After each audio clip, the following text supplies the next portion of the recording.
Para matapos niya sabi ko. Tapos? Hindi mo, encode ko na. Sobrang inis ko talagang gumaganyan ako pag nag-encode. Hindi, siyempre, ano na eh. Flash na. Oo, ganyan na talaga yung pag-encode ko, mag-ingay na. Ngayon sa nito, picture. Tapos, ikaw ko na, ay, tagal naman, inabot ko yung papel. Hindi mo lang iyari. Pagkaabot ko ng papel, ha, pagkaabot ko. Zoom na zoom yung pagmumukha. Pagkaabot kong ganyan. Ate, pakiayos mo ngayon. Maayos ko yung pagkasabi ko talaga, sabi ko. Ate, pakiayos mo yun kasi may error pa. Ang ayos na, ginanyan ko. Alam mo lang bumalik sa akin yung papel, ganito na. Ginanyan niya. Ginanyan niya talaga, sabi ko. Isa pa. Ginanyan niya. Ginanyan niya sa akin. Sabi ko, ayos ka din ah. Ayos ko binigay sa iyo yung papel, tapos papaliparin mo lang. Sana sinabi mo, para pinalipad ko lang hindi pa puste, para quick. Gusto mo pa ng basutan, sana sinabi mo.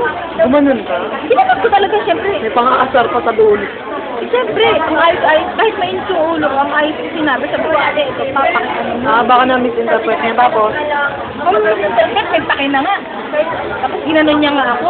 Siyempre, sarcastic yung paki mo. Paki nga, paki-ayos na. Pakitignan nga, ganyan. Tapos kumayantak na talaga siya. Tapos yun. Nalipad niya. Simula na yung gera nyo. Kinengkod ko pa rin. Sabi ko, art nagagalit mga ako. Kasi siyempre nabastos ako. Nato ako. Ano nagagalit yung kay Kuya? Tapos, pagkagalong ko, tinuloy ko na, may error pa rin, sabi ko. Nabot ko ulit. Ate, scan mo na lahat ng page niya na. Sabi ko pa rin ulit? Oo, sabi ko talaga. Scan mo na lahat ng page niya para wala nang balikan. Ganyan. Pagkatapos na, isang ganyan ko pa lang. Error na naman, sabi ko na kasi sa'yo eh. Ayusin mo na lahat ng page. Ako sa tuwing iaabot, alam mo ba, ganyan, may upuan. Kapatong yung dinikita, kasi gaganon niya yung upuan. Ganon kami, hanggang makatapos. Tapos siya pa, unang nagsumbong. Nag-email siya sa mga boss, hanggang sa mga big boss. Tinatawag. Ito naman akong boss. Binuha niya pa yung kausapin, yung nagsumbong kaysa sa akin. Sabi, nagsumbong mo siya, sabi ko talaga sa boss. Kasi nga po, para sa akin, kaya siya yung nauna nagsumbong. Kasi siya yung may kasalanan, guilty kasi siya. Napakababaw lang, nagsumbong na sa mga boses. Oo, sa mga boses lahat. Tapos lang sabi sa akin ng boss, sabi niya. Ano kasi yan, takutan yan, unahan niya ng ano.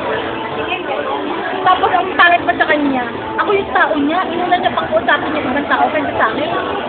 Diba? Tapos nagharap-harap na? Hindi kami nagkaharap ulit nung ano, ako lang tinawag ako ng boss ko. Kaya absent ako nun kasi wala akong schedule ilang araw yun. Wala ako, 3 araw ako. Hindi mo alam na may nagkakagulo na pala. Hindi, alam ko, may nag-text ka sa akin na gano'n nga. Tapos yun nga, isang katrabaho na nakakita ng eksena, kinuwento na yun nga yun. Sa una talaga, na may kasalanan. Isang tagarang madaling sabi, alam niya na yung kwento, narinig niya na sa iba. Pero sa akin, hindi na sakot, hindi niya pa narinig. Anong message mo? Yung side mo. Oo, tapos sa akin, sinabi niya, kalimutan mo na lang yun, huwag na lang sana umabot ka gano'n. Sabi ko, ano na lang po yun, ma'am? Tawa ko pumapasok dito. Tapos babastusin lang ako. Sabi ko, hindi gano'n. Sabi, kasi kliyente yun, doon tayo kukuha ng ano. Ano yung pera-pera na lang ba talagang usapan dito? Paano kliyente? Kliyente yung ate? Direkta kasi sa kliyente namin PNS. Kaya yun. So, mas mataas yung side mo. Hindi. Ang ibig sabihin ng boss namin, pagpasensyahan ko kasi Taga ano? doon kami kukuha ng pera kasi rin ang kliyente. Yun ang